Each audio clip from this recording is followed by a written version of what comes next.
Bien, buenas tardes, estudiantes del grado octavo.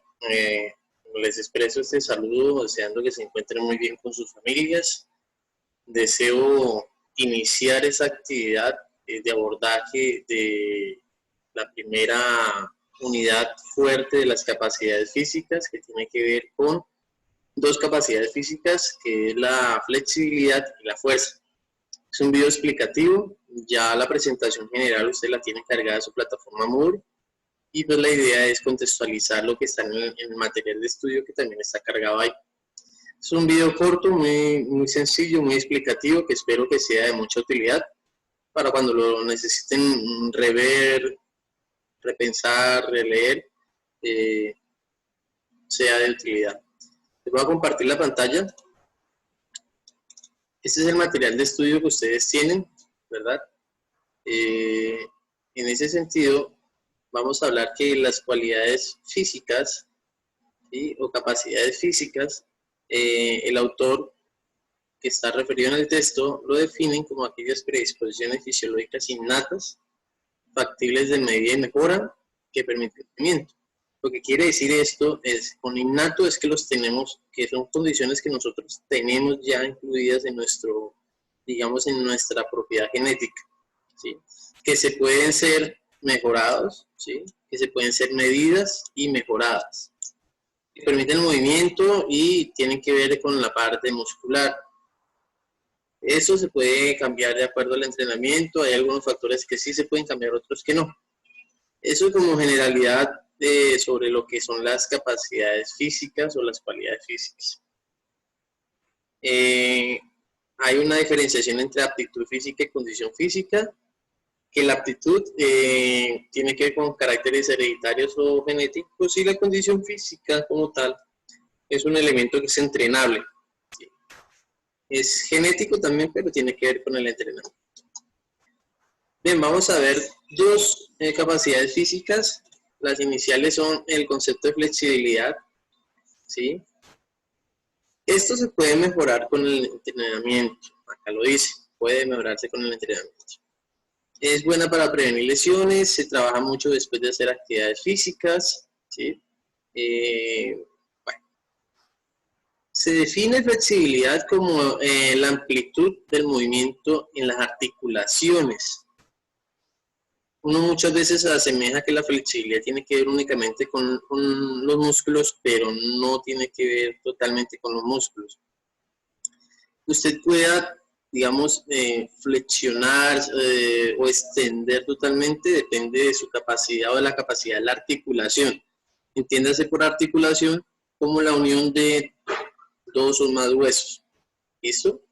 Entonces, por ejemplo, vamos a hablar de la articulación de la rodilla, o vamos a hablar de la articulación de la tibia con la parte del calcáneo, que es el tobillo.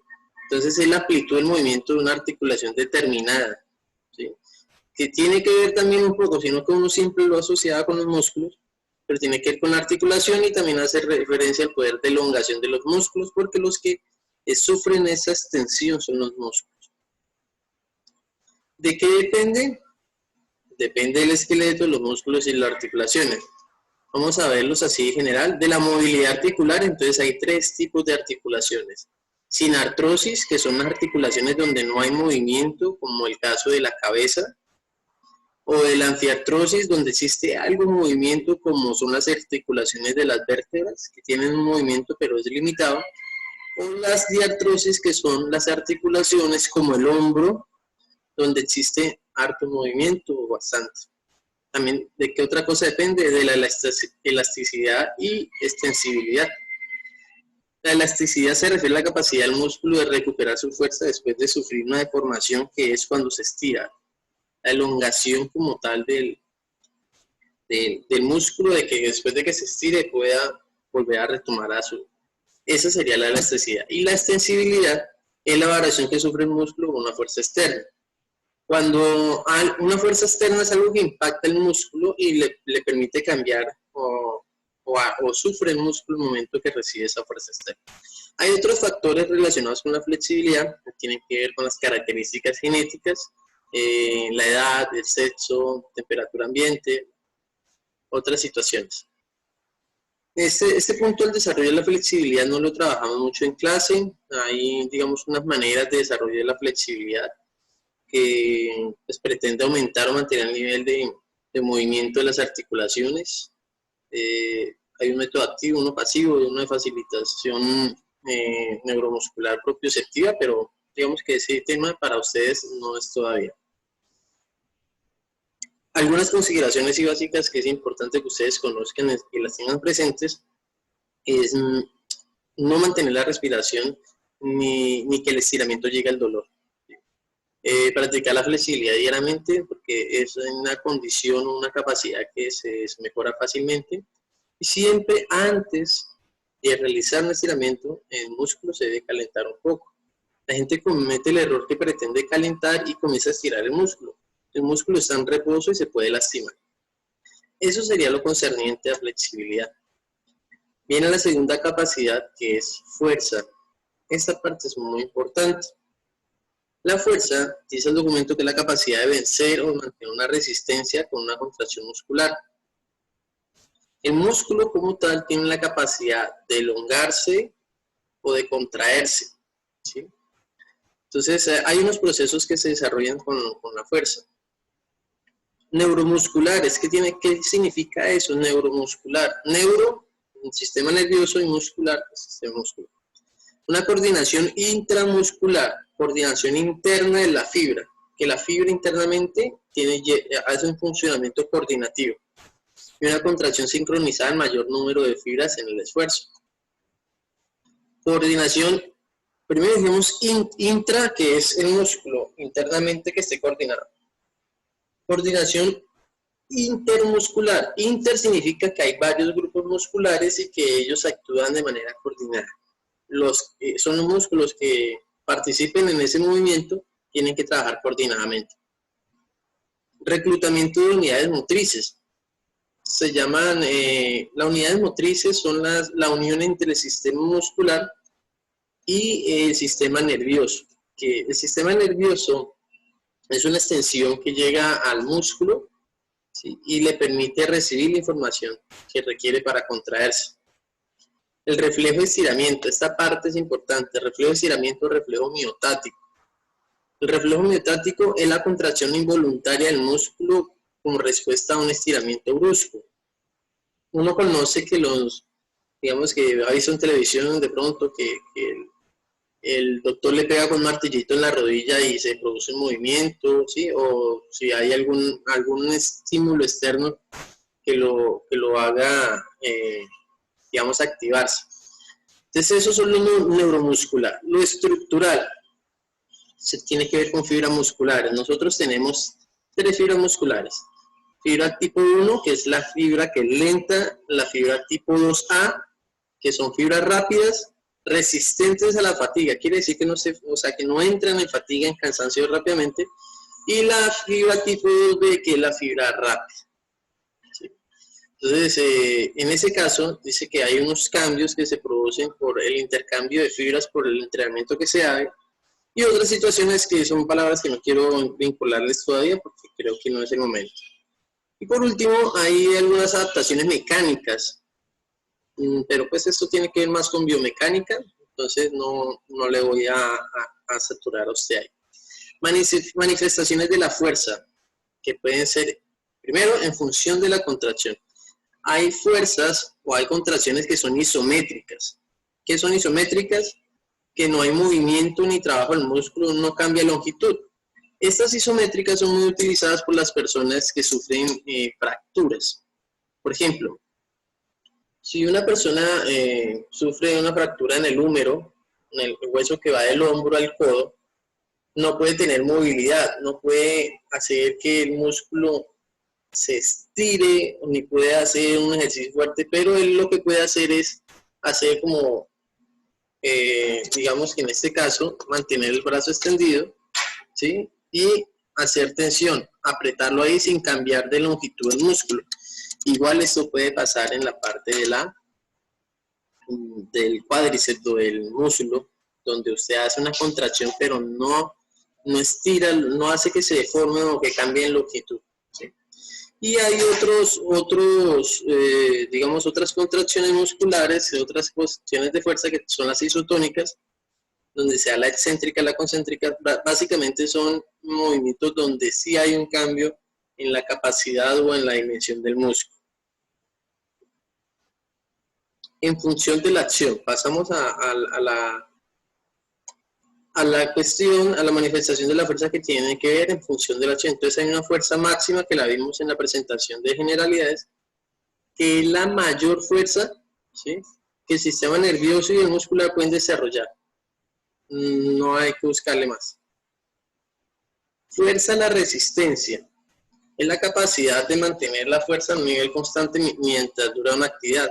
Que ya ahorita vamos a ver en la siguiente unidad qué es resistencia, pero desde acá empezamos a trabajar el término de resistencia, que es básicamente que usted tenga que realizar una carga de fuerza, ¿sí?, una contracción, por un largo rato. Por eso se llama resistencia. Mantener esa fuerza, es resistir esa situación por largo tiempo. La otra es la fuerza de velocidad, que es la capacidad de vencer. De hecho, el concepto de fuerza tiene que hablar con vencer resistencia, pero es de vencer esa resistencia a una velocidad de contracción muy rápida, ¿sí? Entonces ahí es donde intervienen las fibras musculares rápidas que vimos ahora, ¿sí? Entonces esa es la cuestión. Manifestación desde la pliometría, esta cuestión no la vamos a ver. Métodos y medios de entrenamiento de la fuerza. Acá básicamente vamos a ver lo que tiene que ver con los componentes de la fuerza. Volumen, intensidad, será en función de volumen, intensidad y densidad. Entonces el volumen se mide por las series y las repeticiones. ¿Qué es una repetición? Yo voy a levantar la barra y por cada vez que yo la levante se llama una repetición. Entonces haga 5 repeticiones. Entonces 1, 2, 3, 4, 5. Acabé de hacer 5 repeticiones. Dice que es por series. Esas 5 repeticiones conformarían lo que es una serie. Hacer otras 5 sería la segunda serie. Entonces, cuando hablamos de volumen, hablamos de series y repeticiones. La intensidad, que es la segunda manera digamos, de entender los componentes de entrenamiento de la fuerza, es el grado de esfuerzo en el que se puede medir por un porcentaje, el grado de esfuerzo que usted hace en el ejercicio, en ese entrenamiento. Y la densidad es una relación entre lo que hay entre esfuerzo y el periodo de recuperación. Entonces se habla que no debe haber un periodo de recuperación menor a 12 horas, aunque lo recomendado son 24 horas. Bien. Hay unos elementos, vamos a dejar hasta ahí lo de fuerza. Unos elementos que tienen que ver precisamente con la constitución de un plan de entrenamiento de fuerza. Bueno, lo podemos hablar rápidamente. Es que debe haber una adaptación anatómica, ¿sí?, de cada deportista. Estamos hablando de deportes específicos. Entonces, son adecuar situaciones a la capacidad o a la propiedad anatómica de la persona, ¿sí? Por ejemplo, el calzado, las herramientas que se van a utilizar y muchas otras situaciones que van de acuerdo a la composición anatómica o morfológica de la persona. El desarrollo de la fuerza, pues la idea es lograr un desarrollo mayor de la fuerza. La hipertrofia es el crecimiento de las fibras musculares, ¿sí?, donde se da una ganancia de peso pues por el crecimiento como tal de la fibra.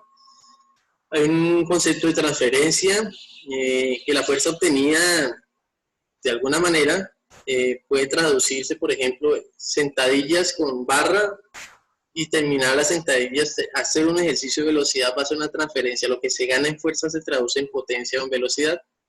Y otro concepto de transición. Básicamente, esas serían las dos primeras capacidades físicas que tienen que ver con flexibilidad y con fuerza. El tema es muy sencillo, no estamos tratando de incorporarle conceptos muy extensos o muy dificultosos. Básicamente, entonces, lo que he querido compartir con ustedes es una explicación Espero que podamos seguir interactuando por medio de la plataforma Moodle y los otros medios que estén dispuestos para eso. Un abrazo, saludos, nos vemos próximamente.